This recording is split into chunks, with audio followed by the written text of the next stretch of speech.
Саламатсыздар ма, құрметті Шаңырақ KZ оқырмандары. Бүгінгі кезекте Тургенев және Бейбітшілік көшелерінің бойында, яғни қиылысында орналасқан үйден, осы панельді 9 қабатты үйден пәтер көрмекшіміз.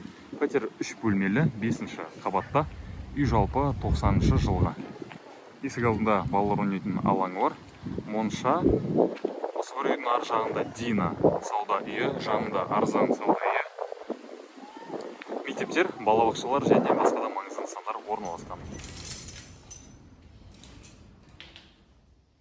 Пәтерінің ішкі көрінісіне келетін болсақ, әрбір подъезде осындай секция орналасқан.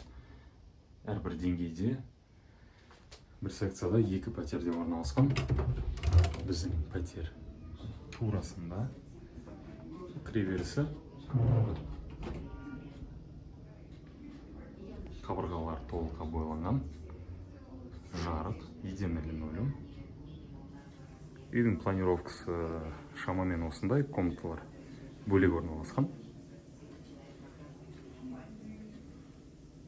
Планировкасы жақсы. Енді сол жағымыздағы ас бөлмесінен бастайтын болсақ. Осы бір бөлікте ас бөлмесі, турамызда негізі қойма болған, қоймаға тоңазытқышты қойған екен. Сол жағымызда ас бөлмесі жартылай кафелденген, жартылай обойланған, едені линолеум.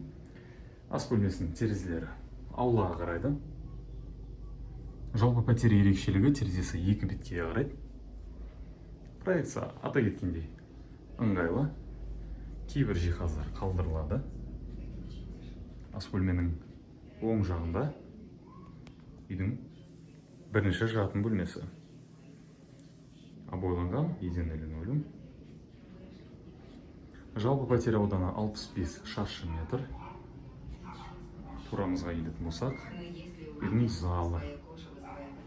Яғни қонақ қабылдау бөлмесі деп айтсақ та болады. Кондиционер бар.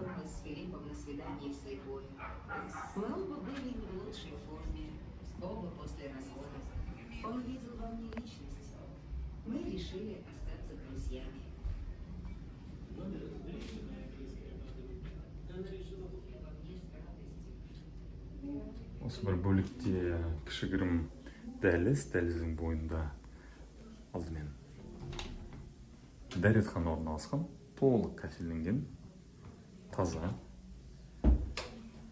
Жанында жуыну бөлмесі. Жуыну бөлмесі де толық кафелденген, жарық, таза. Дәліздің түбінде үйдің жатын бөлмесі. Бұл екінші жатын бөлме. Қабырғалар обойланған, жарық. Бұл жатын бөлменің түбінде балкон орналасқан, балконы кең. Осылайда көрсетсем болады. Единый линолеум, қапталған, пластиктелген, жылы. Терезесі көше бетке қарайды. Бұл Тургенев көшесі. Осы беттен көріп тұрғанымыз Бейбітшілік көшесі. Үй қиылыста орналасқан. Яғни орналасқан жері де өте ыңғайлы. Енді ол пәтер жайлы толығырақ ақпарат білгіңіз келсе, көрсетілген нөмерге хабарласыңыздар.